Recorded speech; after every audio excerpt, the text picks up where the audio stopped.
pensando en la niñez. A caballo monté, juramos bien. A caballo grande, la razón.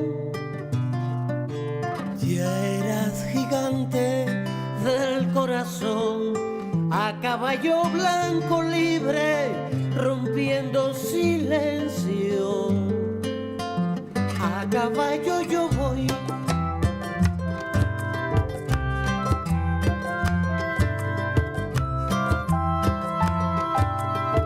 A caballo largo, la liberación. Sueño de angostura, virtudes al sol.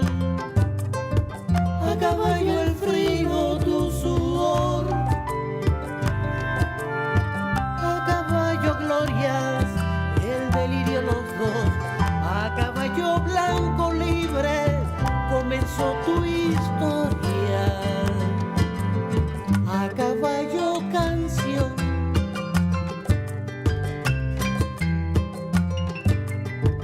A caballo late el porvenir. Banderas al viento te veían venir. A caballo puro tu pasión. Laureles, falcones, la más honor. A caballo blanco libre volvías al sueño. A caballo el amor. Bienvenidos todos y todas a La Balanza.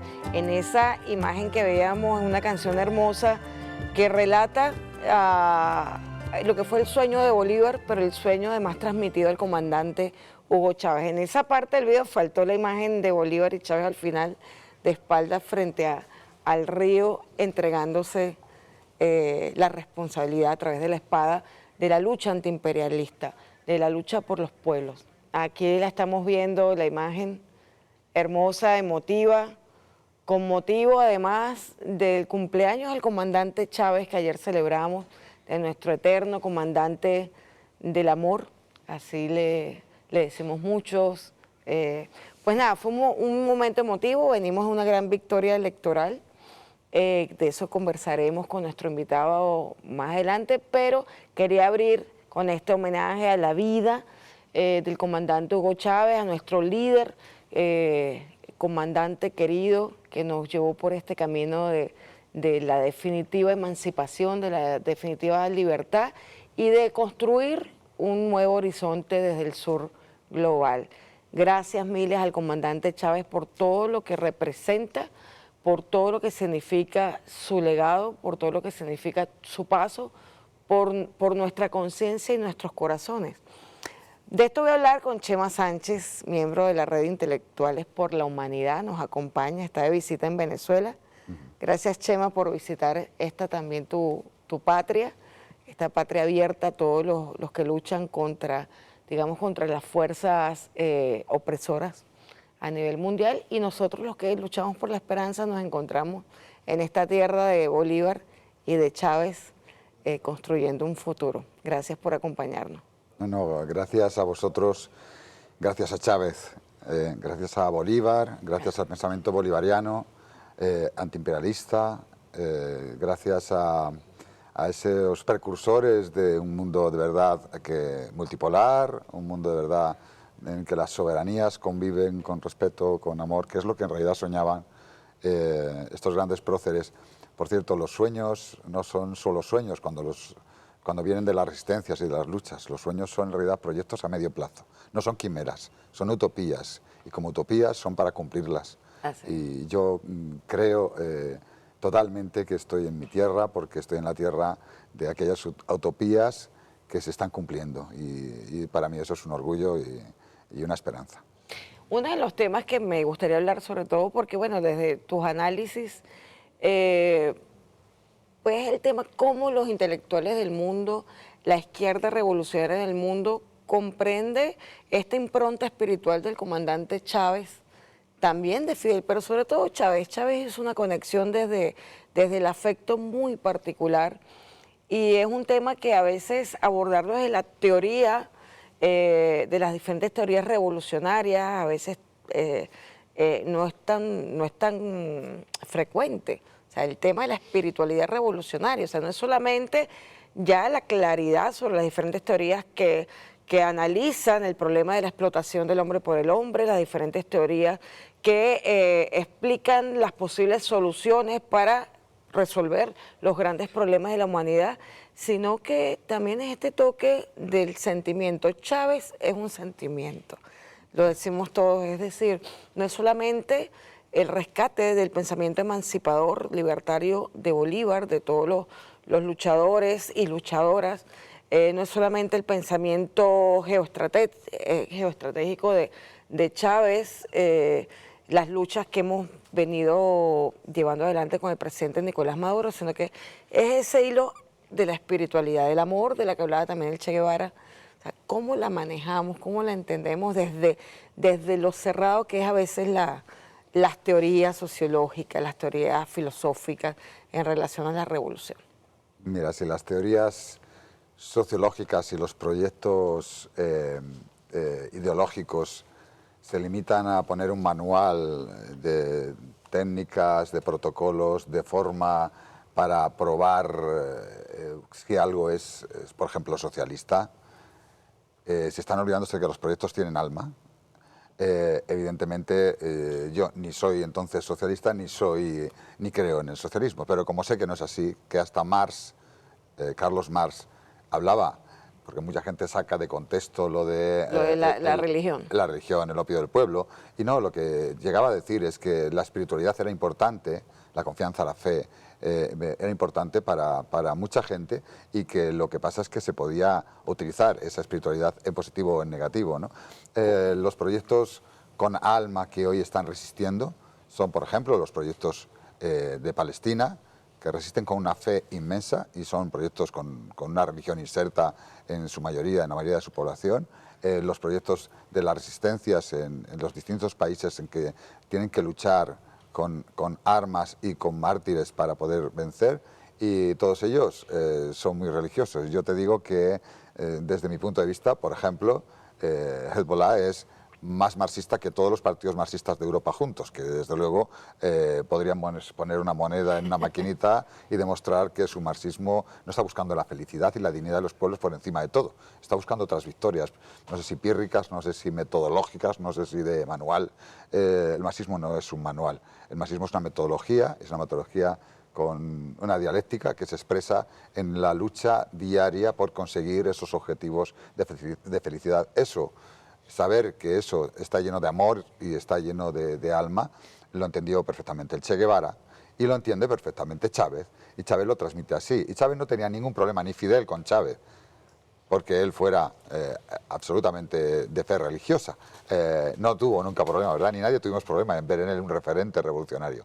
Por tanto, es de mirada muy corta y además de mirada absolutamente confundida plantearse que la espiritualidad es algo que no puede estar ahí. Yo lo decía hace poco, si es así, vayamos a una de estas grandes máquinas de inteligencia artificial actual, le ponemos ahí los datos y le decimos cómo tenemos que organizar el mundo, que la máquina lo dirá, A más B más C es igual a D, y aquí no hay alma. No funciona así. Y aparte, cada uno de nuestros proyectos está inserto en un territorio, está inserto en una cultura, en una historia, y si olvidamos eso, y si queremos adaptar ese territorio a nuestra idea de revolución, primero que nada estamos fallando al pueblo que está inserto en este territorio, primero que nada, pero además estamos fallándonos a nosotros mismos, que estamos llamándonos revolucionarios, y lo que estamos siendo es reaccionarios directamente. Claro, eso es lo que nosotros hablamos cuando la gente no es honesta intelectualmente y no comprende cuáles son las realidades territoriales, las realidades históricas,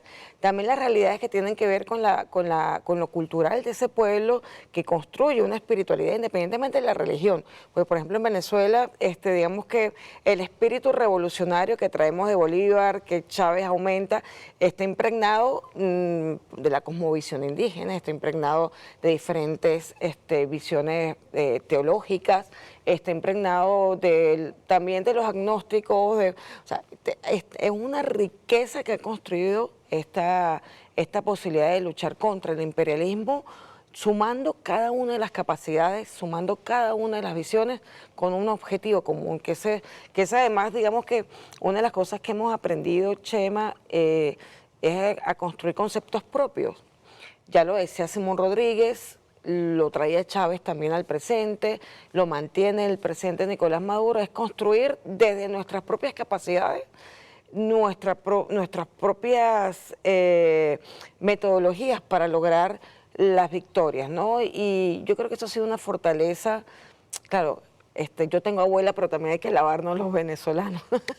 Decimos venezolano, no tienes abuela cuando tú te lavas. Nunca vas a ganar a los argentinos o algún gallego que Pero es el tema de reconocer que el pueblo venezolano ha enfrentado muchas batallas en poco tiempo.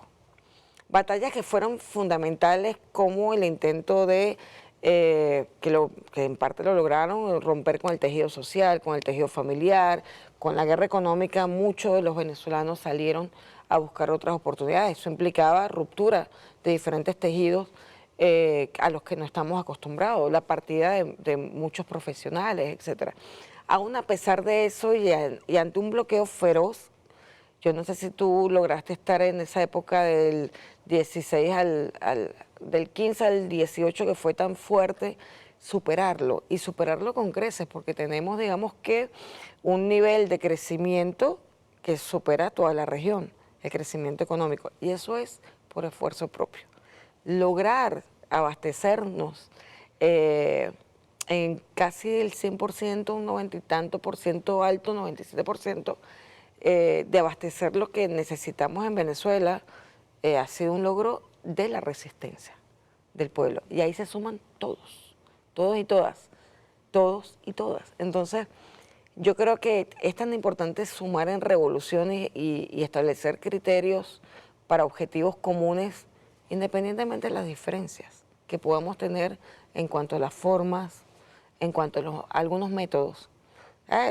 El método, por ejemplo, los teólogos de la liberación, aunque la mayoría era marxista, el método era profundamente espiritual y de resistencia desde la convicción de lo espiritual, pero era un método útil y era un método que nos iba a llevar también a ciertas victorias.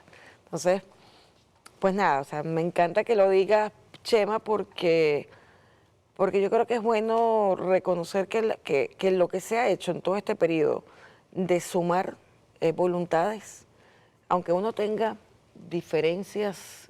Yo te añadiría ahí, si me permites, que has hablado de cultura, has hablado de esos momentos de resistencia, has hablado de dónde venimos, cómo hemos logrado superar aquello.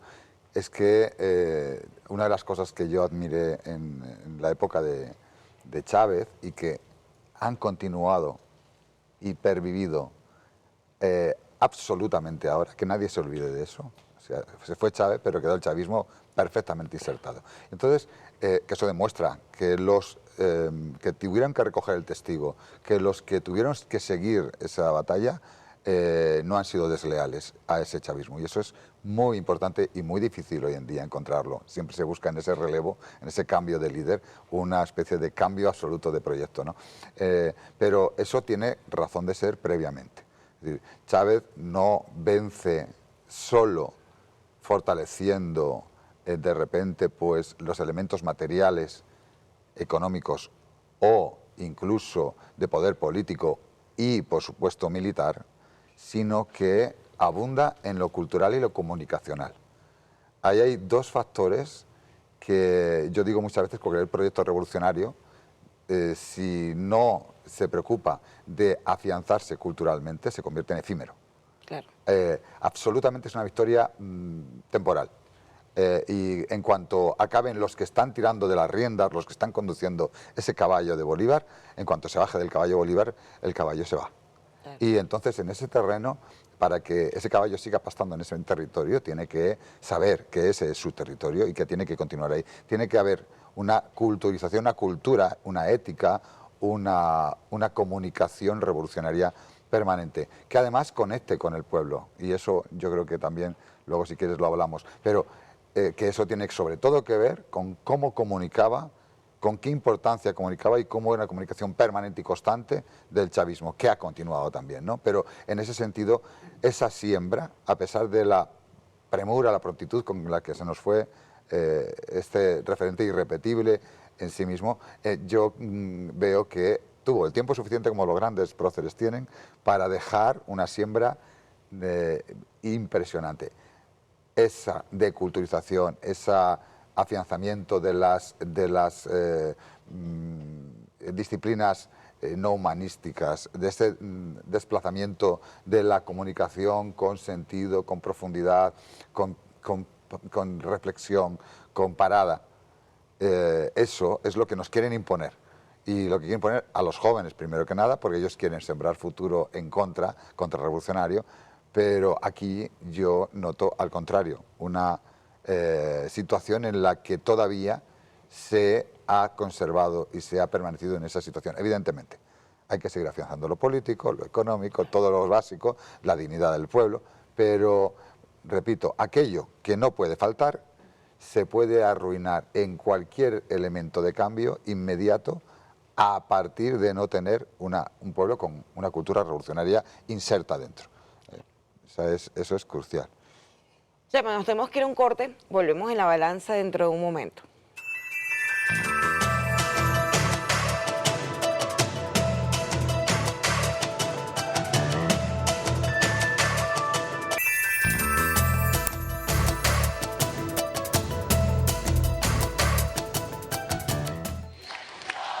Aquí estoy, en este edificio hermoso que nos recuerda tantas horas, tantas luchas, en esta plaza donde estuvo el apóstol José Martí, sin limpiarse el polvo del camino, vino a saludar al libertador de la América, Simón Bolívar. Y puedo y debo darle las gracias al pueblo de Venezuela por la tremenda victoria que hemos obtenido hoy.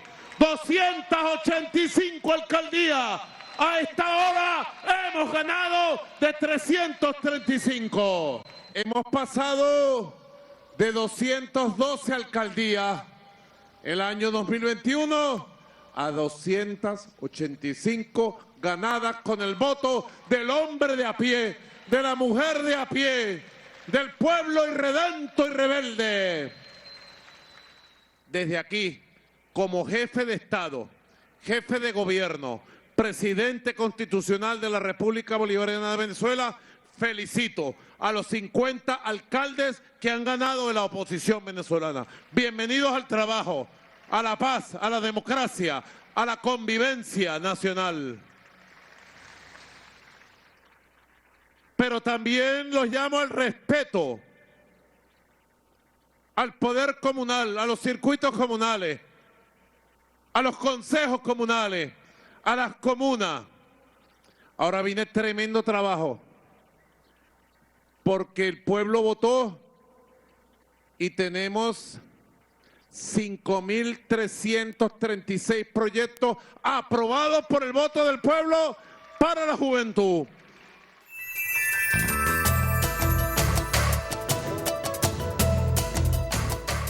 Continuamos conversando con nuestro invitado internacional. Se trata de Chema Sánchez, lo conocemos así, es conductor de Tertulias en Cuarentena. Sería bueno, ustedes quieren escuchar, seguir Tertulias en Cuarentena, tienen que buscar en YouTube. Bueno, no en YouTube, sino Bueno, en la web mejor. En la web mejor. Porque el YouTube nos ha condenado 17 veces. Ah, vale. Entonces, estamos ahí en YouTube, siempre estaremos. Ah, ok. Bien tras otro, pero en la web nos van a encontrar siempre como antiimperialistas.com. Así que ya saben, pueden buscarlo porque hay una cantidad de hombres y mujeres, intelectuales, camaradas, comunicadores que han organizado y tienen un método de debate, de discusión para aportar al debate de todos nosotros en diferentes ámbitos. Sobre todo en el ámbito geopolítico, ustedes han dedicado muchísimo tiempo, muchísima reflexión, muchísimo debate para comprender los procesos y comprender, digamos, situaciones que no son tan fáciles de entender si no se debaten.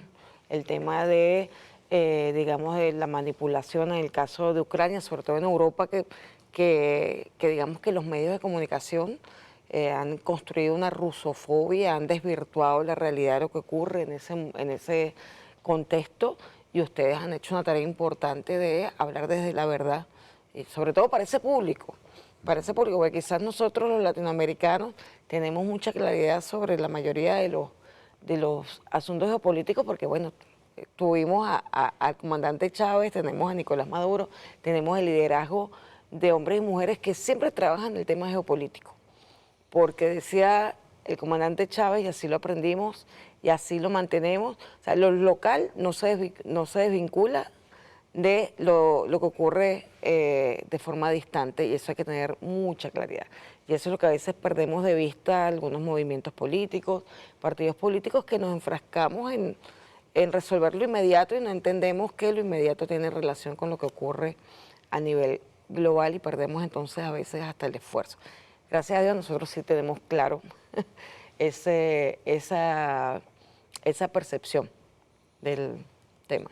Yo absolutamente de acuerdo con todo lo que has comentado. Es importantísimo tener claro que las consecuencias de las victorias y las derrotas en cada territorio tienen también consecuencias a nivel internacional y a nivel global, porque la arena o el combate que estamos haciendo es en un momento en que el imperio global, el anglo-yanqui sionista, ese imperio global europeo también, está intentando pues volver a hegemonizar absolutamente todo, y en cambio está encontrando una contrahegemonía y una lucha feroz antiimperialista en muchos pueblos. Aquí en nuestra América tenemos los casos de, sobre todo frontales, de Cuba, Nicaragua y Venezuela.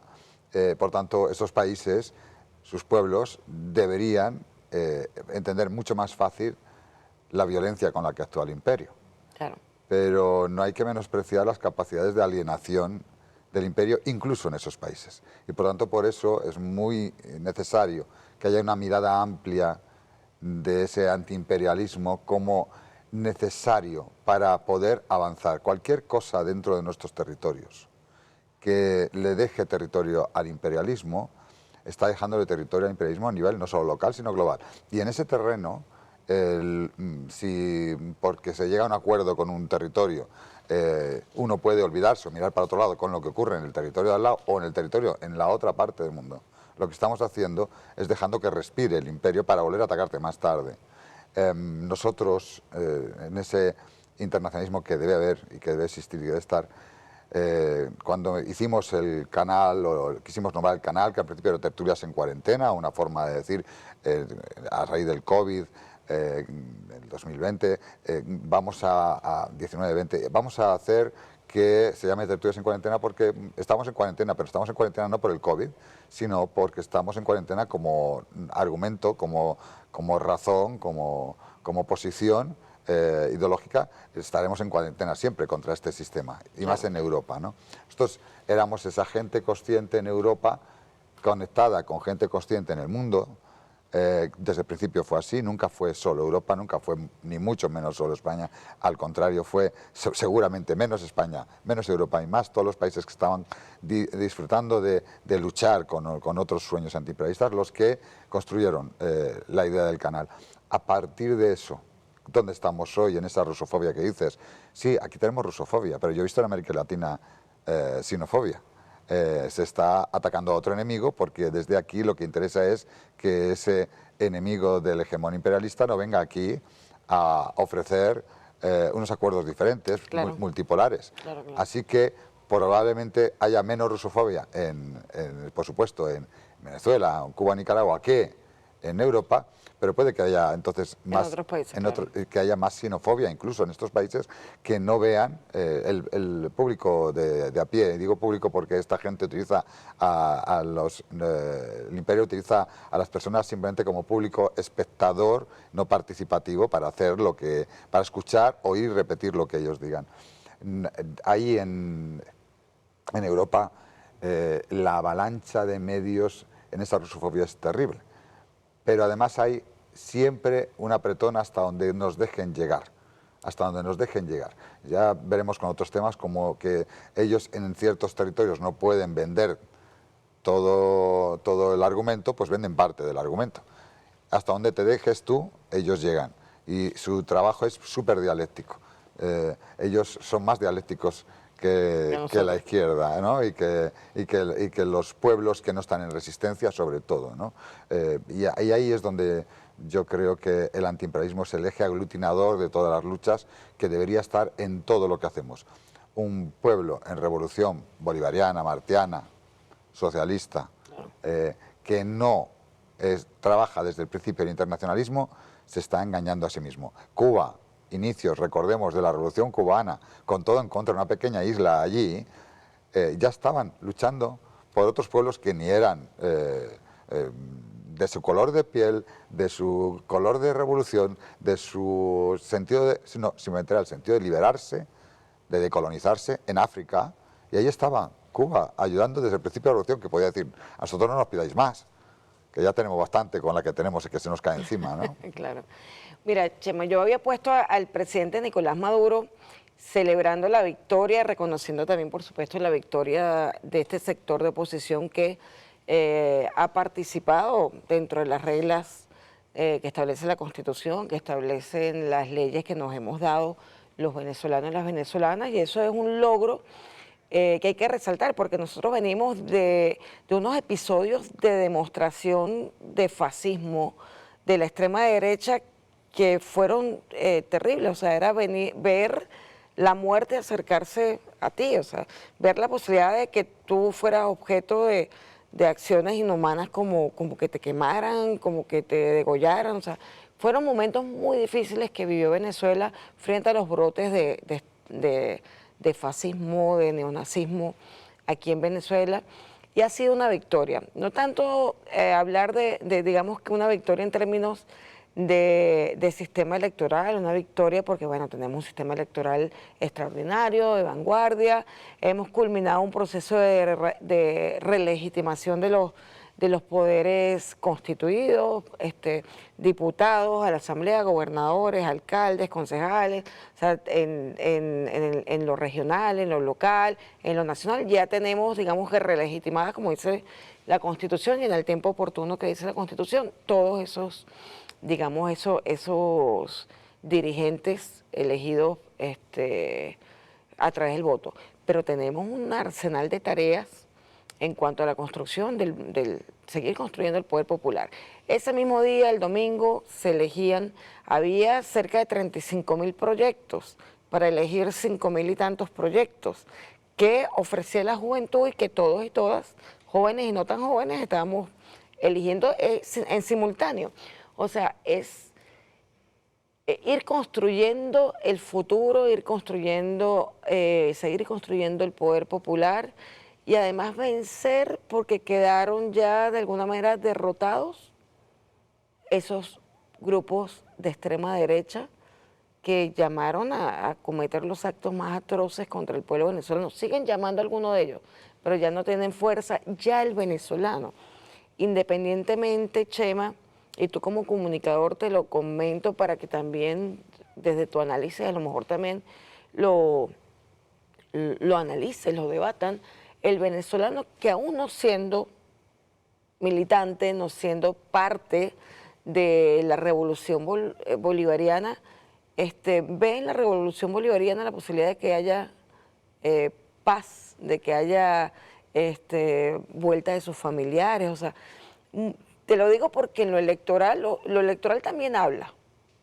En sitios como El Hatillo, que es un municipio donde la oposición ganaba hasta hace poco, 80-20, o el propio Chacao, que la oposición ganaba, arrasaba, ya los números están hablando de otra forma de ver la situación local.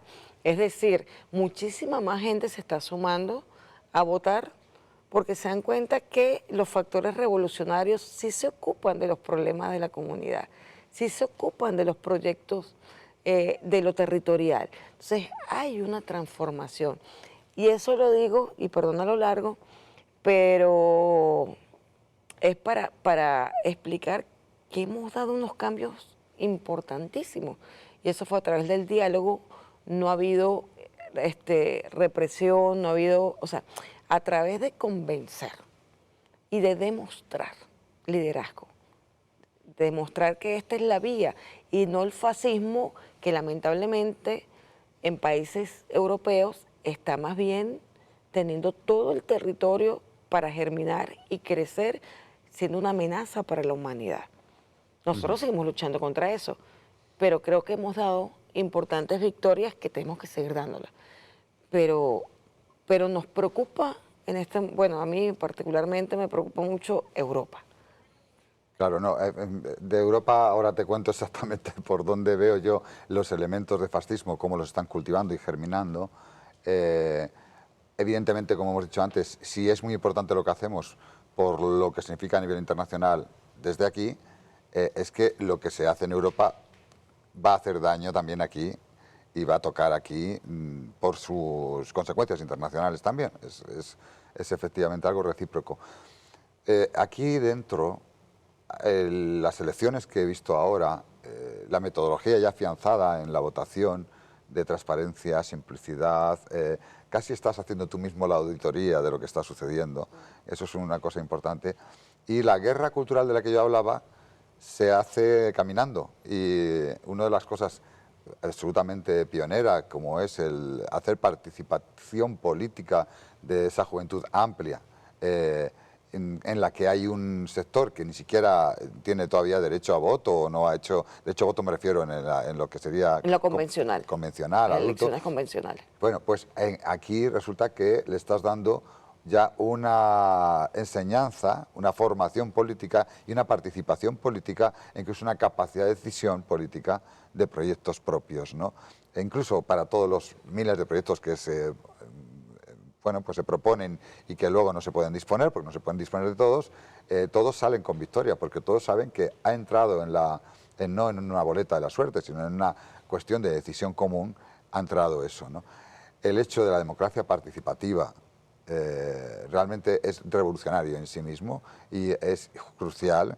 El hecho de la forma en que lo comunal, lo popular, es parte esencial de esta revolución, ya os hace diferentes y os da la oportunidad de transformación. Es cierto que no nos podemos quedar solo en lo declamativo, en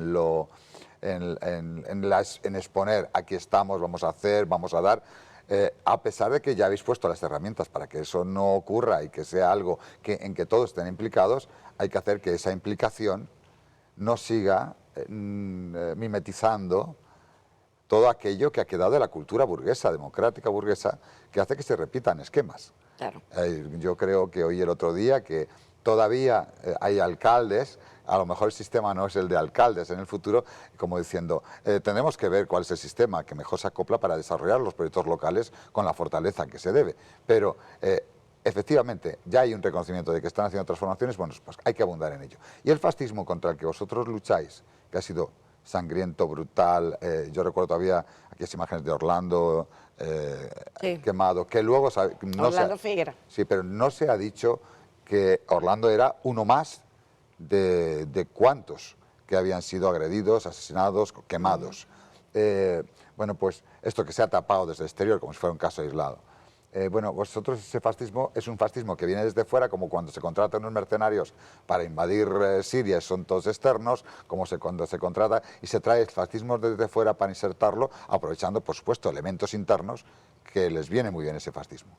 Pero hay otro tipo de fascismo que es el que está moviendo en Europa, que es el que nace de esas falsas democracias que están subyugadas al imperialismo y que necesitan derechas e izquierdas, incluso aparentemente democráticas, pero que en realidad en esa ventana de Overton, desplazada totalmente a la derecha, en realidad ni son derechas e izquierdas, sino son superderechas, son izquierdas que hacen política de derechas, son izquierdas reformistas, tibias, a más no poder, y eso solo lleva a un territorio.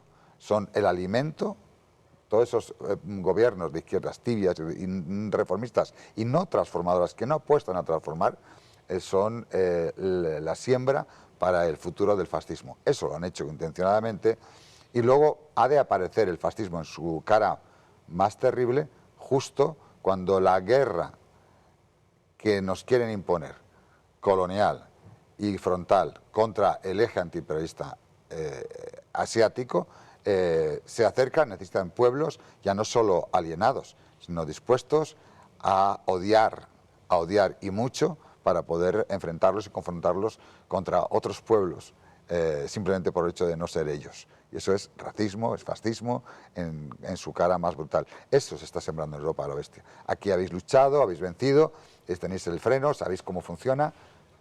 Allí probablemente todavía no quieren entender, no quieren ver, no quieren conocer cómo funciona. Aunque ya estamos viendo un ejemplo cerca en lo que se ha hecho con los ucronazis o lo que se hace con el sionismo en Palestina. Nos está diciendo el director que nos vamos a una pausa y volvemos en La Balanza con nuestro invitado Chema Sánchez.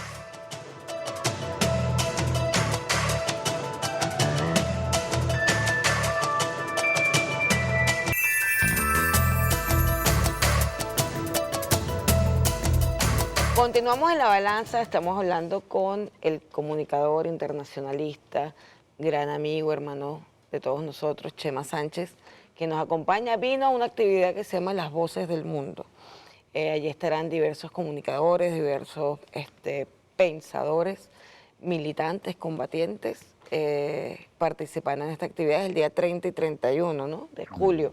Hay un número importante de invitados internacionales que acompañan en esta actividad especial. ¿Tú tienes una ponencia, tienes una intervención en la actividad? Te puedo asegurar que todavía no sé si o no, pero es lo de menos, porque lo que nos importa a todos los que venimos es la coparticipación, reunión, encuentro, y sobre todo van a venir muchos comunicadores, por lo que para mí es importante ver cómo reflejan, cómo reflexionan ellos la comunicación en tiempos de guerra, porque estos son tiempos de guerra, ¿no? Hay un apunte que voy a hacer. Si estoy aquí hoy es porque eres amiga, porque me invitan a un programa que se llama La Balanza y ha habido un momento que me lo he pensado. por no decir el peso. No decir el peso, la edad, estas cosas, a una edad uno que todavía es coqueto, ¿no? No, en serio que vengo encantado, y además vengo porque en La Balanza, los programas que he visto, tenéis un recorrido calmado para reflexionar, y tú sabes que es uno de los sellos que con los que nosotros nos hemos dejado ver, sabiendo que íbamos contracorriente, contra esa corriente de lo inmediato, de lo rápido, de la frase rápida, de la frase que quede ahí del titular, y eso no lo queremos. O sea que, y en esto de Voces del Mundo, no hace falta precisamente que busquemos el titular o la ponencia concreta, sino que haya intercambio, es crucial. Por supuesto, a veces, ¿sabes? Sí, la pregunta de si tenías una ponencia era para que compartieras un poco algunas ideas que tú querías llevar a esa reflexión. Sí. Porque esta es otra ventana más para hacer público ese tipo de reflexiones. Bueno, si yo tuviera una ponencia allí, estaría sobre todo hablando claro de los falsos amigos. Y no solo digo, ¿sabes?, en el conceptual, de falsos amigos conceptuales que a veces hablamos en comunicación, sino de falsos amigos incluso físicos, que solo sirven para desnortar a los que siguen las comunicaciones. A veces tú siembras, alimentas, nutres a esos falsos amigos que luego van a jugar en tu contra y tú vas a ser parte de, ¿no? Y luego hay una cosa importante también ahora en tiempos de guerra en comunicación, es el estar absolutamente con la resistencia, no estar a medias. Yo no sé cómo tratáis vosotros el tema, por ejemplo, palestino aquí. Nosotros, me refiero en el programa o en el canal, nosotros el 7 de octubre, cuando... Nosotros lo tratamos desde la verdad. Sí. Siempre, de la forma más clara, objetiva y aproximada a la verdad. Sí, eso estoy convencido. Me refiero, como habéis hecho, cuando habéis hecho el análisis, nosotros cuando hicimos el análisis del 7 de octubre, hicimos un programa el 7 de octubre. No era previsto y lo hicimos. Nos enfrentábamos a una situación en la que cualquier análisis precipitado podía llevarte a error. Y eso lo pueden hacer otros que buscan el titular. Nosotros no. Pero también llevamos mucho tiempo conociendo el sionismo, mucho tiempo conociendo la resistencia palestina, y por tanto podíamos llegar a conclusiones ciertas a pesar de la bueno, prontitud de los acontecimientos, como que unas horas había sucedido. Nos llovieron críticas porque defendimos a la resistencia palestina armada, y eso que nos basábamos en argumentos como el artículo 30-70 de la ONU, que lo legitima, como nos basábamos en cómo ha sido la resistencia palestina de ética permanentemente. Esa ética de los pueblos no es la falta de ética del fascismo, del sionismo, del racismo, que es una ética bastante diferente, ¿no? Por lo tanto, yo podía decir con toda tranquilidad que estaba convencido de que ahí no había un cúmulo de terror y asesinatos. Bueno, pues hoy todavía, después del genocidio que hemos presenciado y de todo este tiempo, hay gente que sigue diciendo que hay una equidistancia o que no va a defender la resistencia palestina, que va a separar siempre la resistencia palestina armada, que es como es en este caso, del pueblo palestino. El pueblo palestino es su resistencia, la resistencia es el pueblo. Y cualquier cosa que se haga en este sentido, intentando volver a poner un punto equidistante ahí, estás estafando al público. Y además viene a veces desde espacios de comunicación, por lo que dices, ¿qué traería yo a ese encuentro de comunicadores? Va a espacios de comunicación en que vuelven a repetir las deformaciones del periodismo burgués, no el periodismo en la comunicación y lucha de clases de Camilo Taufik, que recomiendo para todas las facultades y universidades de comunicación del mundo, que no estará en casi ninguna. Bueno, pues realmente tú no puedes ser neutral. No. Y si dices que eres neutral, ya estás estafando al público, claro, estafando a la gente, al seguidor o al militante. Tú tomas partido, lo que eso no implica que tengas que decir mentiras. La estafa es... Es que además la neutralidad, perdón, es diferente a la objetividad. O sea, tú puedes ser objetivo, más no neutral. Claro, claro. Pero es que ellos insertan en el término objetividad neutralidad. No, que no es lo mismo. Que no es lo mismo, pero una vez ya lo han asumido, el público lo asume como igual, tú le preguntas a alguien objetivo, neutral, y es como si fuera una reiteración. No. Pero entonces tienes que volver a recordar, bueno, pues mira, ¿sabes lo que te digo? Sí, ya no me voy a meter en la objetividad, me voy a meter en la neutralidad. No eres neutral. Y si eres neutral, dices que eres neutral, estás mintiendo. Porque tú estás favoreciendo al poderoso. Al poderoso, al que tiene la manija. En este caso, creo que una de las cosas importantes en tiempos de guerra global es que la gente empiece a dejar de querer aparentar neutralidad, empiece a decir claramente dónde está y con quién está, y empiece a defender a la resistencia en todas sus formas.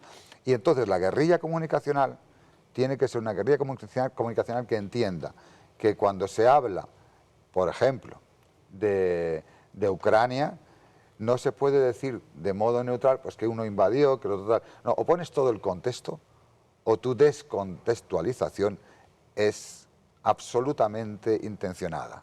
Y el contexto resulta que en Palestina son muchas décadas, en Venezuela lleva ya unas cuantas décadas, y bueno, si hablamos de lo que lleva toda nuestra América, de imperialismo y colonialismo. La resistencia indígena. Claro, entonces, al no poner todo eso en contexto, nos están mintiendo. Cualquier elemento de guerra comunicacional, incluso en contextos aparentemente de suavización, porque es que hay que darle la píldora a la gente, que lo pueda entender, que lo pueda tragar. Vuelvo a pensar que los comunicadores estamos tratando al paciente como idiota. Le estamos hablando de su enfermedad o del cáncer que tiene en ese momento como un juego de niños. Y no va a entender que se juega la vida. Yo, cuando un doctor te dice, tienes esto y tienes dos opciones, una te cura y la otra te mata, está siendo mucho más útil para mis decisiones que si me dice, bueno, no te preocupes, no te vas a morir, pero tienes que ser un poquito más disciplinado, tienes que hacer tal. No te está dando, no te está ayudando, te está mintiendo, te está edulcorando una píldora que al final igual no decides lo que tienes que decidir. En el momento. Bueno, yo te cuento que desde esta ventana de la familia de TVs, nosotros siempre hemos mantenido nuestra solidaridad con la resistencia palestina y con otras resistencias, ¿no? Estamos hablando con las fuerzas Al-Quds, con todos estos grupos que han significado la resistencia a estos factores neonazis, supremacistas, sionistas en esa región y que también afectan a esta región. Lo vemos ahora con esta situación, la excusa, digamos, cuando ocurrió el ataque de Israel a Irán, a la República Islámica de Irán, aprovecharon la respuesta legítima de la República Islámica de Irán para empezar a traer mayor cantidad de personas al sur de nuestra América. Argentina, que ya tiene una comunidad sionista grande, que en algún momento se pensó en la Argentina para hacer el Israel, el Estado de Israel, ese Estado ficticio que construyeron, y que bueno, que hay que estar muy alerta porque ellos están en un momento de expansión, sin máscaras ya de ningún tipo, apoyados directamente y sin máscaras de ningún tipo por Estados Unidos y Europa para avanzar en ese proyecto expansionista y criminal que tiene el sionismo no solo en la región, no solamente contra Palestina, el Líbano, Siria, el propio Egipto, sino contra Jordania, sino también en esta región, y estamos muy alerta. Así que este programa tiene ya varios años defendiendo la resistencia y hablando desde la verdad y con personas que conocen. Conociéndote a el ti tema. y los invitados y cómo tratar los temas, no me cabía la menor duda, pero estoy hablando, pensando en el genérico de programas que están en nuestros territorios, antiimperialistas incluso. No es mi caso, yo estoy en España, eso es una colonia absolutamente yanqui, aquello es un protectorado, todos los estados europeos están a la orden para suicidarse por el imperio yanqui. Pero sí que en ese sentido te voy a dar una anécdota en España hace nada. Esa España que todo el mundo habla, que es una España que apoya a Palestina, ya os digo que no, ni los gobiernos de ahora, ni los gobiernos previos, ni los gobiernos progresistas de Podemos, de Sumar, entre comillas, progresistas, ellos han favorecido y apoyado a Israel, vendido armas a Israel, no han roto relaciones con Israel, siguen sin romper relaciones con Israel, y esto es un Estado genocida a todas luces. En cambio, han tenido mucha prontitud para apartarse y sancionar y criminalizar a Rusia, por ejemplo. Bueno, ahora mismo el ejemplo de Irán me viene muy al caso porque Irán ha sido uno de los principales defensores de la resistencia palestina. Bueno, pues Irán ha querido hacer unas ponencias, el embajador iraní, en Madrid y en Valencia estas semanas, y esos lugares alternativos de izquierda que tienen la bandera de Palestina, muchos, por no decirte, la gran mayoría, han huido como de la peste de que viniera un embajador de Irán a hablar o a comentar cómo ha sido la guerra de 12 días contra el sionismo. O sea, vuelvo a decir, cuidado, que todavía tenemos mucho camino que recorrer en favor de la resistencia. Y hace poco también una entrevista con Frank Hughes, un irlandés, que todo el mundo miramos, yo desde fuera, Irlanda, pueblo absolutamente pro-palestino, en los campos de fútbol apoyando a Palestina. Y me dice este compañero irlandés, me dice, Chema, yo he escrito un libro sobre Palestina, compañeros defendiendo, pero nuestro gobierno, el de Irlanda, si te digo que es el segundo del mundo después de Estados Unidos, que más ayuda, colaboración y empresas sionistas tiene, es Irlanda. Cuidado, cuidado que las imágenes, los estereotipos con los que nos vamos creyendo ciertos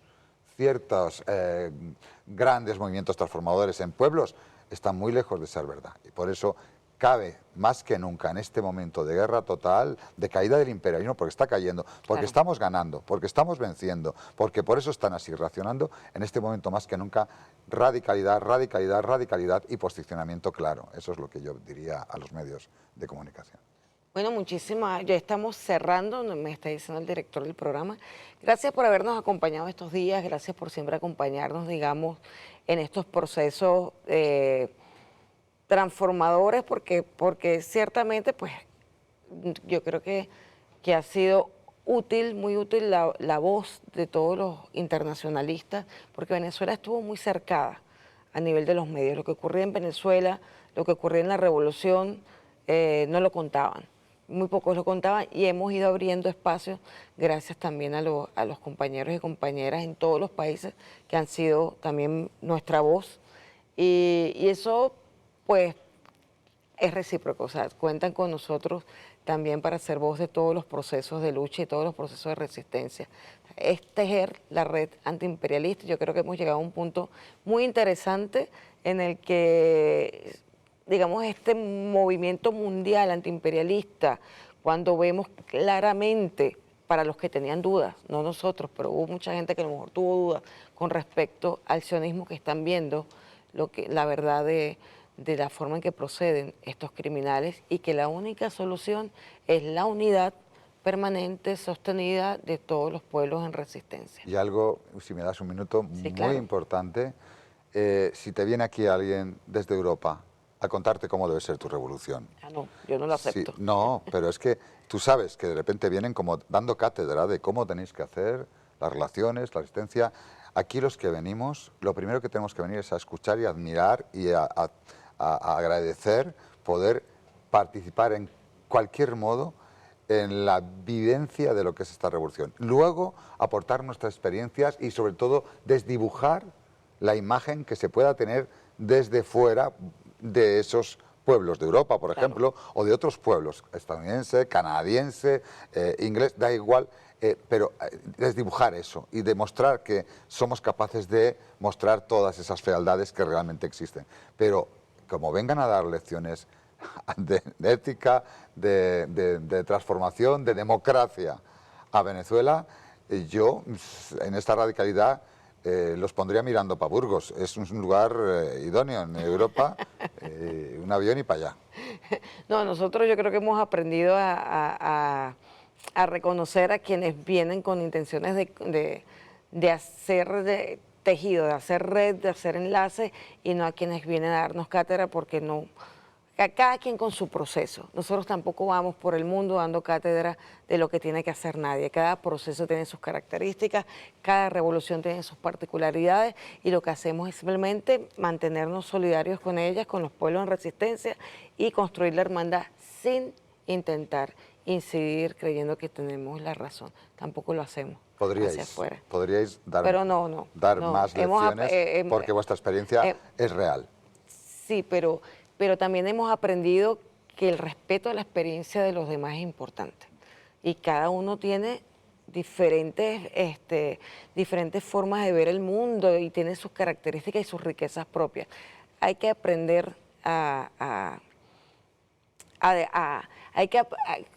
ya se me fue un poco la idea, hay que aprender a desaprender permanentemente, es decir, no tenemos toda la verdad, tenemos nuestra experiencia, la podemos compartir, pero respetando efectivamente la tuya. Y por supuesto los extranjeros que vienen a darnos cátedra, no, vaya usted por donde vino. Todo mi amor revolucionario por este pueblo y por ti. Gracias, Chema, por habernos acompañado, gracias a ustedes, nos vemos el próximo martes.